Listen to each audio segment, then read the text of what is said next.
Sri Kuberan TV நேயர்களுக்கு astro KS ஐயங்காரின் பணிவான நமஸ்காரங்கள். மாத பலன் விஸ்வாவசு வருஷம் வைகாசி மாதம் 15/6/2025 14/6/2025 வரலும் உண்டான காலகட்டம். இந்த மாதத்தினுடைய கோல்சாரம் அப்படின்னு எடுத்தோம்னா காலபுருஷ தத்துவத்தின் முதல் ராசியில் புதன், இரண்டாவது ராசியான ரிஷபத்தில் சூரியன், மூன்றாவது ராசி அப்படின்னு சொல்லக்கூடிய மிதுனத்தில் குரு பகவான் மாறிட்டார். அடுத்தது செவ்வாய் கடகத்தில் இருக்கார், நீச்சப்பட்டு போய் செவ்வாய் இருக்கார். கேது 5ஆம் இடம்னு சொல்லக்கூடிய சிம்மத்திலும், ராகு சனி காலபுருஷ தத்துவத்தின் 11ஆம் இடம் அப்படின்னு சொல்லக்கூடிய கும்பத்திலையும், மீனத்தில் சுக்கிரன் உச்சம் பெற்று போயும் இருக்கிறது இந்த மாதத்தினுடைய விசேஷம். இந்த மாதத்தில் பார்த்தோன்னா எல்லா கிரகங்களும் ராகு கேத்துக்குள்ளே அடப்பட்டு போகிறது. இது ஒரு பெரிய விஷயத்தை நம்ம முக்கியமாக பார்க்கணும். ஒன்று. ரெண்டாவது விஷயம் பார்த்தேன்னா கிரக மாளிகா யோகம்னு சொல்லக்கூடியது மாலை மாதிரி எல்லா கட்டங்களிலும், அதாவது கும்பத்திலிருந்து சிம்மம் வரலும் 6 கட்டங்களில், அதாவது 7 கட்டங்களில் பார்த்தீங்களேனால் உங்களுக்கு கிரகங்கள் இருக்குது சுற்றி. சந்திரனை நம்ம எடுக்காமையே எல்லா கிரகங்களும் இருக்குது, மாத கிரகங்கள் வருட கிரகங்கள்லாம் இருக்குது. ஸோ இது ஒரு நல்ல ஏற்றத்தை கொடுக்கும். இப்போ இந்த மாதத்தினுடைய பலன்கள் என்னன்றதையும் பார்க்கலாம். இந்த மாதத்தில் வரக்கூடிய கோள் மாற்றங்கள் என்னென்ன இருக்குது அப்படின்றத பார்ப்போம்.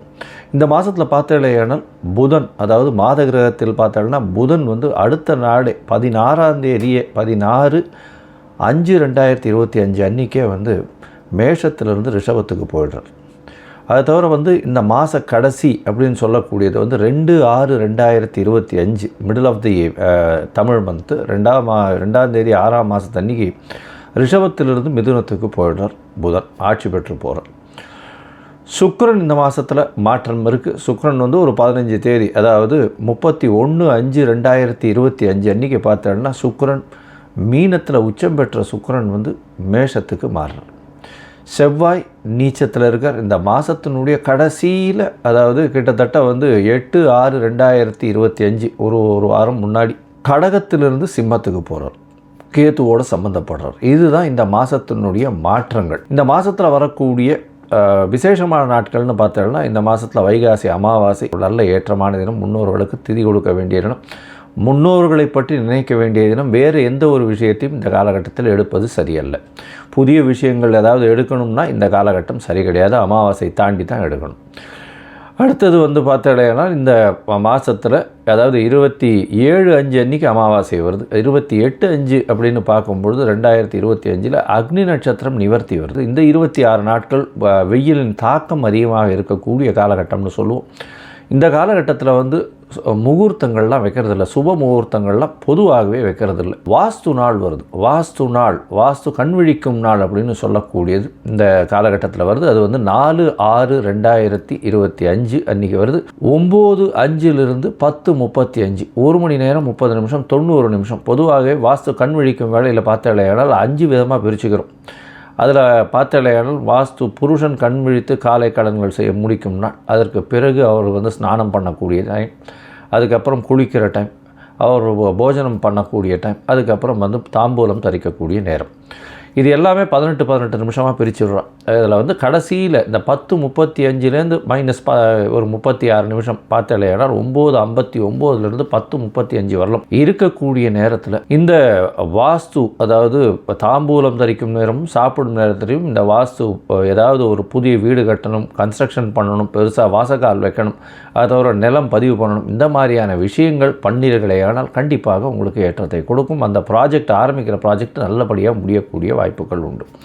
எந்த தோஷமும் இல்லாத காலம் அந்த வாஸ்து புருஷன் கண்விழிக்கும் காலம். ஒரு வருஷத்துக்கு பார்த்தாலும் 8-9 இருந்தால் அவர் வாஸ்து புருஷன் கண்விழிப்பார். அது ஒரு பெரிய ஏற்றத்தை கொடுக்கும். அந்த மாதம் பார்த்தாலும் வைகாசி விசாகம் பௌர்ணமி யோகம்னே பெரிய விசேஷம். முருகப்பெருமான் பிறந்த நாளாக சொல்லக்கூடியது வைகாசி விசாகம். அன்னைக்கு முருகன் போய் சேவிச்சுட்டு வர்றது பெரிய விசேஷத்தை கொடுக்கும். சரி, இப்போ மேஷம் முதல் மீனம் வரை இந்த மாதத்தில் எப்படி இருக்கு ஒரு ராசிக்காரர்களுக்கும் அப்படின்றத பார்க்கலாம். மகரம், உத்திராடம், திருவோணம், அவிட்டம் இந்த 3 நட்சத்திரம் 9 பாதங்களை கொண்ட ராசி. ராசியின் அதிபதினு சொல்லக்கூடியவர் சனி பகவான். சனி உங்களுடைய ராசிக்கு 2ஆம் இடத்துல இருக்கார். 2ஆம் இடத்துல சனி ராகு 2 பேருமே இருக்கார். என்ன ஒரு பெரிய விஷயம், குருவினுடைய பார்வை இருக்குது, அது ஒரு பெரிய ஏற்றம்.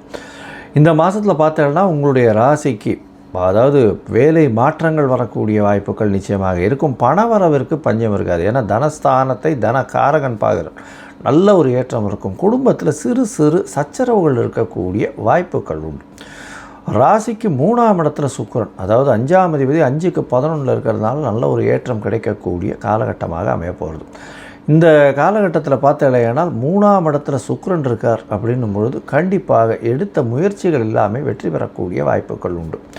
இது ஒரு 15 நாள் இருக்கும். அதற்கு பிறகு சுக்கிரன் 4ஆம் இடத்துக்கு போகிறார். அதை தவிர பார்த்தேன்னா சப்தமத்தில் செவ்வாய் நீச்சப்பட்டிருந்தால் அவர் 8ஆம் இடத்துல மறைய போகிறார். அதாவது 8ஆம் இடத்துல போய் இருக்கக்கூடிய காலகட்டம். திடீர்னு உங்களுக்கு பொருள் வரவு வரும். அதுவும் வீடு மனை அந்த மாதிரியான விஷயங்கள், தாயினுடைய சொத்துக்கள் வரக்கூடிய வாய்ப்புகள் நிச்சயமாக இருக்கக்கூடிய காலகட்டம்.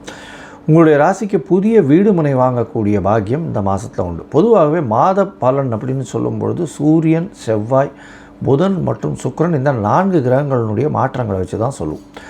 இந்த காலகட்டத்தில் பார்த்தேன்னா சூரியன் உங்களுடைய ராசிக்கு 5ஆம் இடத்துல இருக்கார். அவர் 8ஆம் அதிபதி 5ஆம் இடத்துல இருக்கிறதுனால அரசு மூலியமாக சிறு சிறு பிரச்சனைகள் வரக்கூடிய வாய்ப்பு. அதுவும் அட்வொகேட்ஸு, இவர் நீதிபதி இந்த மாதிரியான பொசிஷனில் இருக்கிறவா, மேஜிஸ்ட்ரேட் இந்த மாதிரியான பொசிஷனில் இருக்கிறவா அவார்டுக்கெல்லாம் ஏற்றமான காலம். அதை தவிர இந்த யூனிஃபார்ம் சர்வீசஸ்ஸு, போலீஸு இவார்டுக்கெல்லாம் ரொம்ப ஏற்றத்தை கொடுக்கக்கூடிய காலம். இரும்பு சம்பந்தமான, கருப்பு இது சம்பந்தமான, கறி சம்பந்தமான விஷயங்களில் நல்ல ஒரு ஏற்றம் கிடைக்கக்கூடிய காலகட்டமாக அமைய போகிறது. இந்த மாதத்தில் பார்த்தலையானால் உங்களுடைய ராசிக்கு 5ஆம் இடத்துல சூரியன் இருக்கிறது பெரிய விசேஷம். இந்த காலகட்டத்தில் புதன் உங்களுடைய ராசிக்கு 4, 5, 6ன்ற 3 இடத்துக்கு போகிறார். அதாவது பார்த்திங்களேனால் 4ஆம் இடத்துல இருக்கும் பொழுது 6ஆம் அதிபதி 6க்கு 11 இருக்கும்போது புதிய கடன் வாங்கக்கூடிய வாய்ப்பும், படிக்கக்கூடிய மாணவர்கள் போட்டியில் வெற்றி பெறக்கூடிய வாய்ப்பும் நிச்சயமாக இருக்கும். தாயின் உடல்நிலையில் நல்ல ஏற்றம் இருக்கக்கூடிய காலகட்டமாக அமையும். மொத்தத்தில் பார்த்தாலேயானால் இந்த மகர ராசிக்காரர்களுக்கு உடல்நிலையில் ஏற்றம் இருக்கும், பண வரவு அதிகமாக இருக்கும், போட்டி தேர்வில் வெற்றி பெறக்கூடிய வாய்ப்பு உண்டு, வெளியூர் வெளிமாநிலம் சென்று வரக்கூடிய வாய்ப்பு உண்டு, பிஆர் கிடைக்கக்கூடிய வாய்ப்புகள் நிச்சயமாக உண்டு, தன வருமானம் அதிகமாக இருக்கும், குடும்பத்தில் சிறு சிறு பிரச்சனைகள் இருந்து கொண்டே இருக்கும். ராசிக்கு தாயின் உடல்நிலையில் சற்று பின்னடைவு இருக்கும். தாயினுடைய சொத்துக்கள் சேரக்கூடிய வாய்ப்புகள் உண்டு. புதிய வீடு மனை கட்டக்கூடிய பாக்கியங்கள் நிச்சயமாக இருக்கும். அது தவிர படிக்கக்கூடிய மாணவர்களுக்கு நல்ல ஒரு ஏற்றம் கிடைக்கக்கூடிய காலகட்டமாக இருக்கும். குழந்தைகள் மூலியமாக பெருமை கிடைக்கக்கூடிய காலகட்டமாக இருக்கும்.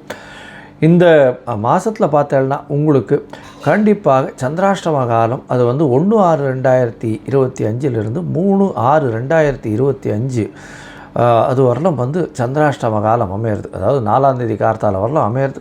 இந்த காலகட்டத்தில் புதிய முயற்சி வேண்டாம், வெளியூர் வெளிமாநில பிரயாணம் வேண்டாம்னு சொல்கிறோம். ஒரு வேளை பண்ண வேண்டி இருந்ததே ஆனால் சந்திர பகவானுக்கு உண்டான எளிய பரிகாரம் அப்படின்னு சொல்லக்கூடிய பால் ஒரு 1/2 டம்ளர் அருகில் இருக்கக்கூடிய விநாயகர் கோவிலில் கொடுத்துட்டு போகிறது உங்களுக்கு நல்ல ஏற்றத்தை கொடுக்கக்கூடிய காலகட்டம்.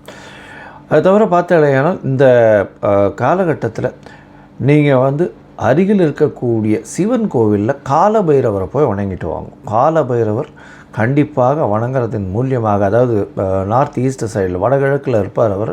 அவரை வணங்குறதின் மூலியமாக உங்களுக்கு எல்லா விதமான ஏற்றமும் மாற்றமும் உங்களுடைய வாழ்வில் நிச்சயமாக வரும். ஸ்ரீ குபேரன் டிவியை பார்த்தமைக்கு நன்றிகள். மேலும் இது போன்ற தகவல்களை தெரிந்து கொள்ள ஸ்ரீ குபேரன் டிவியை சப்ஸ்கிரைப் செய்யுங்கள். மறக்காமல் பெல் ஐக்கானை கிளிக் செய்யுங்கள்.